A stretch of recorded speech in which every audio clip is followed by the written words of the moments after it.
Now, these are some interesting statements coming in. Sachin Pilot on Narendra Modi and praise of Ashok Gehlot. Yesterday, how the Prime Minister praised someone. This is very interesting in-house. So also Prime Minister praised Ghulam Nabi Azad, and we saw what happened next. So it was very interesting development yesterday, and we should not take it lightly. This is a statement coming in from Sachin Pilot. Let's listen in what the Congress leader said to get more context. मंत्री जी ने कल जो बयान दिए, जो बड़ाइयां करी, मैं समझता हूं बड़ा दिलचस्प एक घटनाक्रम है, क्योंकि इसी प्रकार प्रधानमंत्री जी ने सदन के अंदर गुलाम नबी आजाद साहब की बड़ाइयां करी थी, और उसके बाद क्या घटनाक्रम पैदा हुआ हम सब ने देखा है। तो बड़ा इंटरेस्टिंग डेवलपमेंट था कल का, जो प्रधानमंत्री जी ने सोते ही बड़ाइयां करी हैं। इसको बड़ा मैं इंटरेस्टिंग मानता हूं और इतना लाइटली नहीं लेना चाहिए। I want to cut across to my colleague Pallavi Ghosh to get more context and perspective to the statement. Pallavi, over to you. Help us understand the political nuances of this. Pallavi, am I audible? We'll try and cut across to Pallavi and get more details on this story. But that was Sachin Pilot who said that the Prime Minister had praised Ghulam Nabi Azad as well. So we should take the statement from the Prime Minister with a pinch of salt. I'm cutting across back to Pallavi, who's with us on the show. Pallavi, help us understand the dynamics of the statement coming in from Sachin Pilot, what he says and what he does not say. Well, I think what he does not say very openly is the fact that he is getting impatient. This is something which took place almost a year back and a little over a year back. There has been much back and forth. We also saw recently a CLP meeting which was called, which again he is referring to. And that CLP meeting actually is resulted in nothing. It only resulted in 3 notices of indiscipline being given to 3 of the MLAs perceived to be close to Ashok Gehlot. And what Sachin Pilot is essentially indicating is that you have to take a call on that. The whole idea of holding a CLP meeting essentially, and interestingly, Mallikarjun Kharge, who's now the president, was actually going there along with Ajay Makan to actually find a solution to the problem as far as Rajasthan politics goes. And therefore, what Sachin Pilot is indicating is that some call has to be taken on that ASAP. See, there is very clearly a kind of an impatience among Sachin Pilot and his supporters because elections in Rajasthan are around a year away. At this point of time, if for argument's sake, Pilot is made the chief minister, he ends up becoming a lame duck chief minister, which means that it doesn't suit his political purpose. And that's also one of the reasons why he would expect the Congress High Command to take a decision anytime soon.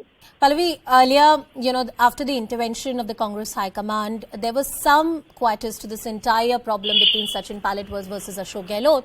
And you've reported on this that this matter was far from being solved. This will only become more and more visible in the run-up to the Rajasthan elections. Oh, yes, absolutely. And I think it could have its toll as far as the Congress's game plan in Rajasthan is concerned. Because at the end of the day, if the 2 big faces are fighting with each other, then what purpose does it really serve? The BJP is breathing down its neck. I mean, BJP is certainly trying to take advantage of this disarray within the Congress party. They're being very aggressive. Shots being taken at Ashok Gehlot. In fact, Sachin Pilot himself seems to be suggesting that look at Ashok Gehlot, he is drawing up close to the BJP. His supporters have made the insinuation that Ashok Gehlot is believed to be close to Vasundhara Raje Scindia. So the Congress government over there was not really providing an alternative to the BJP. This kind of, calling names, this kind of almost open acrimony between the 2 high-profile leaders, if I can say that, in Rajasthan, suits the narrative of the BJP. And we have seen a precedent where the Congress party has often lost out because of the infighting. And that's essentially the challenge just gets tougher and tougher for the new Congress president and also for the Congress party in the state. Pallavi, I know I've asked this question to you many times, each time we've spoken on the story. But does the Congress really have a solution to this problem? I mean, factional politics like this has led to the breakup of the Congress party in the state of Madhya Pradesh and in many other state units where factionalism could not be, brought under control. Is Rajasthan trouble only increasing by the day? Same every time you've asked me this question, Anusha, that the solution lies in a strong leadership. The solution lies with the Congress party having to take a call. The attitude of shoving it under the carpet, not taking a decision. Balancing act has not always worked to the advantage of the Congress party, and that precisely is the beginning of the problem. You've mentioned Madhya Pradesh. I can think of many other states in Punjab for that matter, Karnataka that matter, and of course immediately in Rajasthan. Absolutely. And Pallavi, moving forward in the run-up to the Rajasthan elections, Sachin Pilot getting more and more anxious, impatient. There have been various rumors around that he could jump the ship, or perhaps rumors around him joining the BJP. And perhaps that door has been left ajar. You cannot rule out anything in politics. Well, absolutely, we cannot rule out anything in politics. I mean, but the point also remains is that whenever we've asked this question of Sachin Pilot, he's been very categorical about the fact that there is no question of me joining the BJP. I think he finds that he would have more of a future in the Congress party than in the BJP. If you look at the real politics of the BJP, it does have stalwart. You have Gajendra Shekhawat, you have Vasundhara Raje Scindia for that matter. What place would the Sachin Pilot have in the scheme of things as far as the BJP is concerned? And I think that's the reason why Sachin Pilot, I mean, at least everyone who's very close to him makes the point that we would rather be within the Congress party, fight it out and get what we deserve, which is becoming a chief minister. Talking about Mr. Ashok Gehlot, Pallavi, and I, just few weeks ago when this entire Congress president elections were going on, there was much, thought about whether Ashok Gehlot can take over. And Mr. Gehlot very categorically made that political statement in terms of his own conduct that he is not going to let go of Rajasthan so easily. And he doesn't want perhaps that vacuum to be occupied by Sachin Pilot at all. Yes, I think this is a vacuum which is very much there as far as the Rajasthan elections are concerned, and just to make that point also, Anusha, is that not taking a decision. I mean, remember, this was a decision which could have been taken when the Gandhis were very much there, but clearly it was deferred, and the reason why it was deferred was because there was Congress presidential elections down the corner.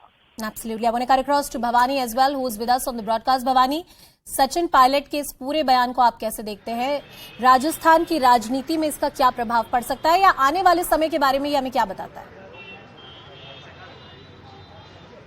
देखिए, दो बड़ी बातें कही सचिन पायलट ने, उसको समझना होगा अभी तक पूरे राजस्थान के मसले को, क्योंकि राजस्थान के मसला अभी पेंडिंग है और पायलट ग्रुप लगातार राजस्थान में ये दबाव बनाता रहा पार्टी हाईकमान पे कि फैसला किया जाए। फैसला क्या करना, क्योंकि विधायक दल की मीटिंग बुलाई जाए और जो एक लाइन का प्रस्ताव चीफ मिनिस्टर बदलने को लेकर था वो मीटिंग वापस बुलाई जाए। पार्टी हाईकमान क्योंकि पूरे राजस्थान के मसले को अभी पेंडिंग में डाल दिया, तो ये दबाव बनाने की रणनीति जो आज सचिन पायलट ने दो बातें कही। उन्होंने कहा, एक तो उन लोगों के खिलाफ अनुशासन की कार्रवाई की जाए अभी जिन लोगों ने, जिन 3 मिनिस्टर्स को नोटिस दिया गया था, शांति धारीवाल को, महेश जोशी को और धर्मेंद्र राठौड़ को, क्योंकि उनके नोटिस देने के बाद में आज पायलट ने कहा कि उन्होंने जवाब दे दिया और उनके कार्रवाई नहीं की। वो अशोक गहलोत के सबसे करीबी है और ये सबको पता है कि पूरा जो शो हुआ था इस्तीफे वाला, उसमें शांति धारीवाल अगुवाई कर रहे थे। दूसरा, जो चीफ मिनिस्टर बदलने वाले पे उन्होंने फिर उन्होंने ये कहा कि इस पे भी पार्टी को अब फैसला करना चाहिए, तो जो पेंडिंग है, लेकिन उन्होंने कहा कि गुजरात और हिमाचल के चुनाव भी इंपॉर्टेंट है। तो आज ये इशारा जरूर सचिन पायलट ने कर दिया कि पार्टी को फैसला करना चाहिए, वो हिमाचल और गुजरात के चुनाव के बाद में ले ले, चीफ मिनिस्टर बदलने वाला फैसला भले, लेकिन जो गहलोत गुट के तीनों मिनिस्टर हैं उनके खिलाफ कार्रवाई अब भी करे, ये दबाव बनाने की कोशिश की। इसके अलावा एक और बड़ी बात की, जो अशोक गहलोत पर उन्होंने सवाल खड़ा करने की कोशिश की। उन्होंने अशोक गहलोत की तुलना गुलाम नबी आज़ाद से की। उन्होंने ये कहा कि जिस तरीके से प्रधानमंत्री नरेंद्र मोदी ने मानगढ़ की रैली के अंदर कल जो अशोक गहलोत की तारीफ की, जो बात कर रहे थे, तो उन्होंने कहा जिस तरीके की केमिस्ट्री नजर आ रही थी गहलोत और प्रधानमंत्री मोदी के बीच में, ये इशारा गुलाम नबी आज़ाद ने जिस तरीके से किया उस तरफ कर रहे हैं। तो ये अशोक गहलोत की निष्ठा पर सवाल उठा रहे थे कि जैसा गुलाम नबी आज़ाद ने स्टेप उठाया था पार्टी छोड़ने का, इनडायरेक्ट रूप से वो ये कहने की कोशिश कर रहे हैं कि अशोक गहलोत भी उस दिशा में जा रहे हैं। और ये प्रधानमंत्री एक तरह से मिली भगत का जो आरोप पहले सचिन पायलट पर लगाया जा रहा था, अब सचिन पायलट ने अशोक गहलोत पर लगाया।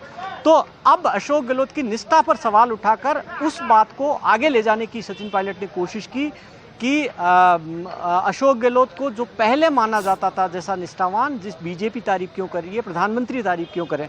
तो तमाम पूरा मसला राजस्थान का वो अभी इस वक्त दोनों गुटों में तनातनी है।